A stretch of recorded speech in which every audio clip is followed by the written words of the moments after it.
ओम शांति। हम अपने जीवन में हर क्षेत्र में सफलता प्राप्त करना चाहते हैं और हम यही चाहते हैं कि मेरा भाग्य ऊंचे से ऊंचा हो, मेरा भाग्य श्रेष्ठ से श्रेष्ठ हो, मेरे भाग्य की रेखाएं बहुत लंबी हों। लेकिन उसके लिए क्या हमने कोई तैयारी की है? किसी भी कार्य के लिए पहले तैयारी चाहिए। अगर हमारे घर में कोई फंक्शन है तो हम कितने दिन पहले से उस फंक्शन की तैयारियां शुरू कर देते हैं। कोई शादी है तो कितना दिन पहले से वो उसकी परचेजिंग और जो भी शादी से संबंधित तैयारियां होती है वो शुरू कर देते हैं। एक किसान भाई को अपने खेत में जो भी उगाना होता है उसको उगाने के लिए कितने समय पहले से वो अपनी तैयारी शुरू कर देते हैं। ऐसे प्लेयर्स हैं या जो गायक हैं वो एक लंबे समय से अपनी पहले से तैयारी रखते हैं। जो सुरक्षा से संबंधित कार्य करने वाले भाई बहनें होते हैं वो अपने हथियारों को चलाने की प्रैक्टिस करते रहते हैं, क्योंकि पता नहीं अचानक कब उनको यूज करने की जरूरत पड़ जाए। क्या मैंने अपने मन को तैयार रखा है? अचानक मेरे सामने कोई भी समस्या आ जाए, कोई भी परिस्थिति आ जाए, मुझे अचानक कोई भी घटना का सामना करना पड़ जाए, तो क्या मैंने अपने मन को इतना पावरफुल बना के रखा है? क्या मैंने अपने मन की तैयारी करके रखी है? क्योंकि प्रॉब्लम्स तो कभी भी आ सकती है और कुछ भी आ सकती है। चाहे वो शारीरिक बीमारी के रूप में आ सकती है, चाहे वो कोई निकटतम संबंधी की मृत्यु के रूप में आ सकती है, चाहे कोई प्राकृतिक प्रकोप के रूप में आ सकती है, या अपने ही कोई संस्कार की वजह से आ सकती है। जीवन में परिस्थिति कभी भी आ सकती है और किसी भी प्रकार की आ सकती है। लेकिन उस परिस्थिति को सामना करने के लिए, उस परिस्थिति को फेस करने के लिए क्या मैंने अपने मन की स्थिति को इतना शक्तिशाली बनाया हुआ है? क्या मैंने अपने मन को किसी भी सिचुएशन का सामना करने के लिए पहले से प्रिपेयर किया हुआ है? जैसे कोई विद्यार्थी की पहले से प्रिपरेशन होती है तो कभी भी पेपर हो जाए वो तैयार होता है और वो अच्छे मार्क्स लेता है। लेकिन एक विद्यार्थी थोड़ी शुरू से लापरवाही करता है, पढ़ाई पे ध्यान नहीं दे पाता है और अचानक सब डेट शीट आती है, तब वो अपनी पढ़ाई शुरू करता है। कितनी उसको हड़बड़ाहट होती है, कितना टेंशन होती है, कितनी घबराहट होती है, और दिन रात एक करने के बावजूद भी वो अच्छे मार्क्स नहीं ले सकता है, क्योंकि पहले से तैयारी नहीं की है। ऐसे ही यदि मैंने अपने मन को पहले से ही तैयार किया होगा, पहले से मैंने अपने मन को शक्तिशाली बनाया होगा, तो कभी भी किसी भी तरह की कोई सिचुएशन, कोई परिस्थिति आती है तो स्वस्थिति शक्तिशाली होने की वजह से वो परिस्थिति प्रभावहीन हो जाती है, वो समस्या समाधान के रूप में परिवर्तित हो जाती है। वो समस्या हम पे इतना ज़्यादा इफेक्ट नहीं डाल सकती है। यदि हमने अपने मन को पहले से तैयार नहीं किया है तो हम देखते हैं अचानक कोई इस तरह की घटना जीवन में आती है तो कुछ लोग उस घटना से इतने निराश हो जाते हैं, हताश हो जाते हैं और डिप्रेशन की स्थिति में पहुंच जाते हैं। इसलिए मन को पावरफुल बनाना बहुत ज़रूरी है, और मन को पावरफुल बनाने के लिए ये जानना है कि मेरे मन को वीक करने वाली बात कौन सी है, कौन कौन सी बातों की वजह से मेरे मन की शक्ति डाउन होती है। इस चीज़ को समझना ज़रूरी है।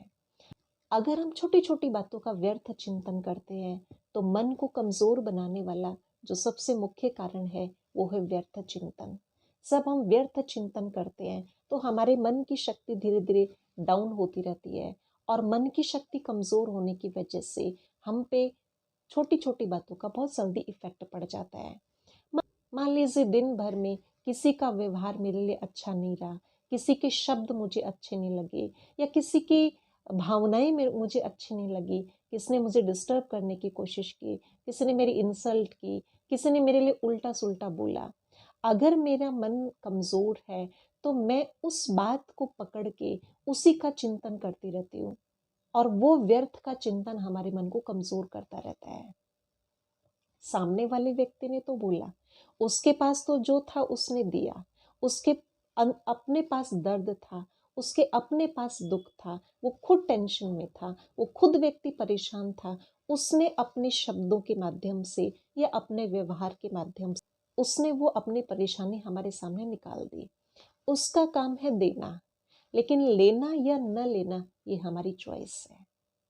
इसलिए लेते हम कब हैं? जब हम उसी बात का बार बार चिंतन करते हैं। वो व्यक्ति दुख नहीं दे सकता है, पर उस व्यक्ति के कहे गए शब्दों को, उस व्यक्ति के द्वारा किए गए व्यवहार को सब हम बार बार चिंतन करते हैं। जब हम उसी चिंतन में लगे रहते हैं तो वो चिंतन हमारे को कमजोर करता है और वो बात हम पकड़ लेते हैं, और वो पकड़ी हुई बात एक घून की तरह से हमें खाती रहती है।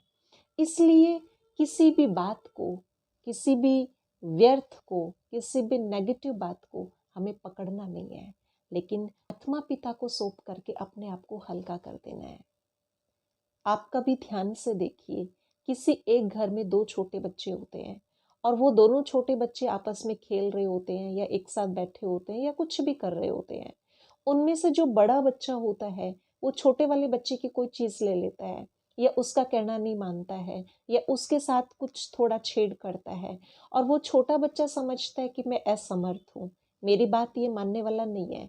इसलिए वो छोटे वाला बच्चा उस स्थिति में फट से अपनी माँ के पास जाता है और माँ को जाके बोलता है, मम्मा वो मुझे ये बात कह रहा है, वो मुझे ये चीज नहीं दे रहा है, उसने मेरा ये ले लिया है, उसने मेरा वो ले लिया है। और जैसे ही माँ उस बच्चे की बात को सुनती है तो माँ बोलती है, अच्छा उसने ऐसा किया, मैं अभी बताती हूँ, मैं अभी दिलवाती हूँ। और इस बात को सुनते ही वो छोटा बच्चा इतना खुश हो जाता है, इतना एक राजा वाली स्थिति में आ जाता है, क्योंकि उसको ये फेथ है कि मेरी मम्मा मेरे साथ है। उसको खुद पे विश्वास नहीं है, लेकिन अपनी माँ की शक्ति के ऊपर विश्वास है कि मैंने ये बात अपनी मम्मा को बोली तो मम्मा उस चीज को मुझे दिलवा देगी या उस बात का समाधान कर देगी। ऐसे ही कोई भी बात होती है तो मुझे उस बात का व्यर्थ चिंतन नहीं करना है, लेकिन जो मेरा सच्चा माता पिता है, परमात्मा पिता, मुझे उसको हैंड ओवर कर देना है। मुझे दिल से उसको बता देना है, हे पिता परमात्मा, ये आत्मा ऐसा बोल रही है, ये आत्मा ऐसे कह रही है, आप इसको संभाल लीजिए। और जब उस पिता परमात्मा को हम बता देते हैं तो हमारी बात का अवश्य ही समाधान होता है। हम अपने मन से हल्के हो जाएं, क्योंकि वो सर्वशक्तिवान पिता परमात्मा हमारी हर बात को सुनता है, हर बात का समाधान करता है। हमें किसी भी चीज को अपने पास नहीं रखना, हमें किसी भी बात से अपने मन को भारी नहीं करना, लेकिन जैसे ही कुछ होता है इस तरह का, फट से उस पिता परमात्मा को सुना करके अपने आप को हल्का कर देना है, क्योंकि उसके पास समाधान है और वो हर बात में वही करेगा जिसमें मेरा कल्याण है, जिसमें मेरा भला है, जिसमें मेरी उन्नति है। वो हर चीज का समाधान करने वाला है। इसलिए उस छोटे बच्चे की तरह से अपनी हर बात को, जो कुछ भी हो रहा है, अच्छा हो रहा है, बुरा हो रहा है, किसी ने कुछ गलत व्यवहार किया, किसी ने इंसल्ट की, किसी ने कुछ अपशब्द बोले, वो अपने पास नहीं पकड़ के रखना है, लेकिन फट से उस सर्वशक्तिवान पिता परमात्मा को सुना देना है। उसको बता देना है, बाबा ये आत्मा ऐसा बोल रही है, बाबा ये आत्मा ऐसा कर रही है, अब आप देख लीजिए। और उसको सुना करके बेफिक्र बादशाह की स्थिति में अपने आप को स्थित कर दे, बेपरवाह बन जाए। वो बैठा है मालिक, अपने आप संभालेगा, अपने आप उसका समाधान करेगा, इसलिए निश्चिंत रहे।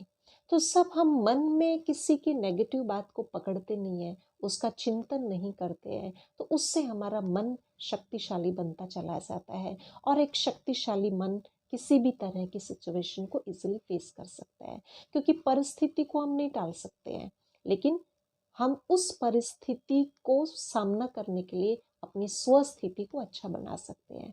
अभी सर्दी आ रही है, हम सर्दी को नहीं रोक पाएंगे, लेकिन अपना इंतजाम कर लेते हैं। बारिश आती है, हम बारिश को नहीं रोक पाते हैं, अपना इंतजाम कर लेते हैं। गर्मी को नहीं रोक पाते, अपना इंतजाम कर लेते हैं। ऐसे ही परिस्थितियों को नहीं रोक पाएंगे, समस्याओं को नहीं रोक पाएंगे, पर अपने मन को शक्तिशाली बना के अपना इंतजाम कर ले, ताकि हम उससे प्रभावित ना हो। इसलिए कोई भी व्यर्थ बात का चिंतन अपने मन में ना करके हर बात को उस पिता परमात्मा को समर्पित करते चले। जब हमारा मन सकारात्मक, श्रेष्ठ और शक्तिशाली होगा तो ऑटोमेटिकली हमारा भाग्य ऊंचा बनता जाएगा, हमारा भाग्य श्रेष्ठ बनता चला जाएगा और हमारे भाग्य की रेखाएं लंबी होती जाएंगी। ओम शांति।